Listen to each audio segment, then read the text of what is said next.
Deception, flattering, lying, deluding, talking behind the back, putting up a false front, living in borrowed splendor, wearing a mask, hiding behind convention, playing a role for others and for oneself, in short, a continuous fluttering around the solitary flame of vanity, is so much the rule and the law among men that there is almost nothing which is less comprehensible than how an honest and pure drive for truth could have risen among them. They are deeply immersed in illusions and in dream images. Their eyes merely glide over the surface of things and see forms. Their senses nowhere lead to truth. On the contrary, they are content to receive stimuli and, as it were, to engage in a groping game on the backs of things. Moreover, man permits himself to be deceived in his dreams every night of his life. His moral sentiment does not make an attempt to prevent this, whereas there are supposed to be men who have stopped snoring through sheer willpower. What does man actually know about himself? For Nietzsche, we were not committed enough to understanding man, his mysteries and deceptions on the moral ground or in everyday life. Nietzsche was adamant in his pursuit of truth, and his hypercritical personality helped to guide him on this journey. Nobody was safe from the critique of Nietzsche. Carl Jung, throughout his career, an avid student of Nietzsche, and one of the few men intelligent enough to really contend with Nietzsche, also was immersed in identifying the deception and mysteries in man. For Jung, this pursuit was absolutely essential for us to survive as a species. We are so full of apprehensions, fears, that we don't know exactly to what it points. A great change of our psychological attitude is imminent. That is certain, because we need more understanding of human nature, because the only real danger that exists is man himself, and we know nothing of man. His psyche should be studied because we are the origin of all coming evil. But what are some of these things we as humans hide? What are our most erroneous deceptions and self-lies? Both thinkers would surely agree there are too many. For Jung, we had our shadow, an enormous unconscious collection of hidden and usually dark aspects of ourself. For Nietzsche, his moral relativistic stance allowed him to presume that all things must have deceit in them. Even nihilism, Nietzsche claimed, was an ascetic ideal, conjured up by social construction. Nietzsche directed much of his critique towards Judeo-Christian culture and religion, that, for example, that this culture betrayed themselves and their will to life, their will to power, whilst they deceptively hid this in their humility and humbleness, or that they loved their self-imposed hatred. This powerlessness of priests grew into a love of self-hatred, and with it an unconscious poisonous brewing in the background, behind the curtains, covertly making priests the most dangerous enemies at the time, in Nietzsche's words. Jung, on the other hand, was allied with Judeo-Christian culture. He was not a moral relativist, and he appreciated within the culture what he believed was fundamental truth. Although he noticed in his own life how a priest in his unexpressed dark side would take it out on his wife. For Jung, when we repress or hide our darker selves, they are likely to manifest later, and that we would also be blind to them. It is in this self-deception, this surface-level weakness that often hides motives. This notion often occurs in that of the Judeo-Christian cultures. Slavoj Žižek often quotes a joke by Jacques Derrida, but as we are apparently not allowed to do the same, here is a similar, entirely original joke. First, a priest stands up and says, "O Lord, I believe I am worthless. I am truly nothing." Afterwards, a wealthy banker stands up and shouts boastfully, "O Lord, I am also nothing. Obsessed with material wealth, I am worthless." Afterwards, a broke, everyday Christian also stands up and exclaims, "O Lord, I am worthless."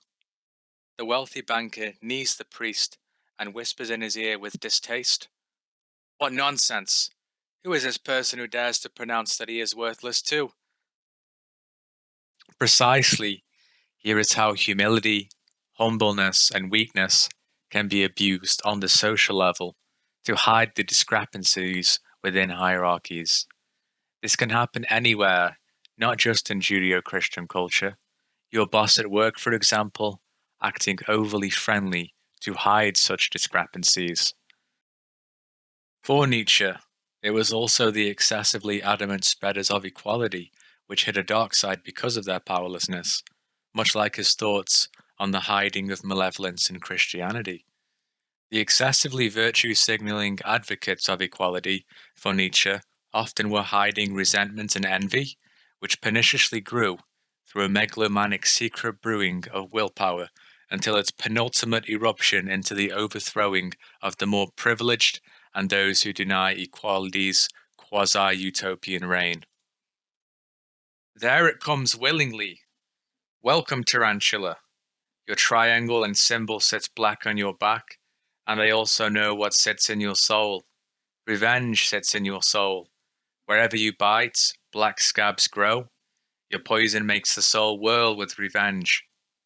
Thus I speak to you in a parable, you who make souls whirl, you preachers of equality. To me you are tarantulas and secretly vengeful, but I shall bring your secrets to light. Therefore I laugh in your faces with my laughter of the heights. Therefore I tear at your webs, that your rage may lure you out of your lie holes, and your revenge may leap out from behind your word justice. For that man be delivered from revenge, that is for me the bridge to the highest hope and a rainbow after long storms. Nietzsche wishes here for these resentful, envious people to be saved and their revenge extinguished. He continues, the tarantulas, of course, would have it otherwise. What justice means to us is precisely that the world be filled with the storms of our revenge. Thus they speak to each other. We shall wreak vengeance and abuse on all whose equals we are not. Thus do the tarantula hearts vow, and will to equality shall henceforth be the name for virtue, and against all that has power we want to raise our clamour. You preachers of equality, the tyrannomania of impotence clamours thus out of you for equality. Your most secret ambitions to be tyrants thus shroud themselves in words of virtue. Aggrieved conceit, repressed envy, perhaps the conceit and envy of your fathers, erupt from you as a flame and as the frenzy of revenge. Nietzsche predicted this communist utopian ideology from this very portion of text 40 years before it occurred in Soviet Russia. Equality can be hidden by many things, including compassion, ideology, and justice. However, one should never look solely at the surface of things and be determined to explore fully. In our country, the lie has become not just a moral category, but a pillar of state. In psychopathology, there is also the self-deception of weakness, humility, and humbleness. That I pretend to be much weaker than I am to others, like that of the covert narcissist. This type of narcissist wears a mask of vulnerability. On the surface, he is weak, anxious, self-deprecating, depressed. Behind this mask, he harbors the outcome of his superficial powerlessness, a swelling of envy, resentment, and inferiority.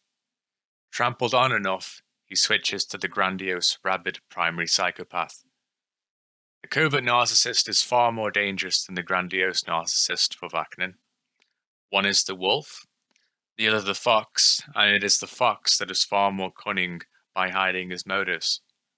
Malcolm X similarly thought, whilst both being dangerous, the left-wingers as foxes and the right-wingers as wolves in his political journey. Salman Akhtar comments on the covert narcissist. The clinician will benefit from the awareness that psychological weakness, hypochondria, undue stoicism, chronic waiting for magical events, and exaggerated humility often mask grandiosity, omnipotence, and masochism. The covert narcissist on the surface rejects life, the will of life. He betrays himself, but only glanced at the surface. This is a psychological misunderstanding.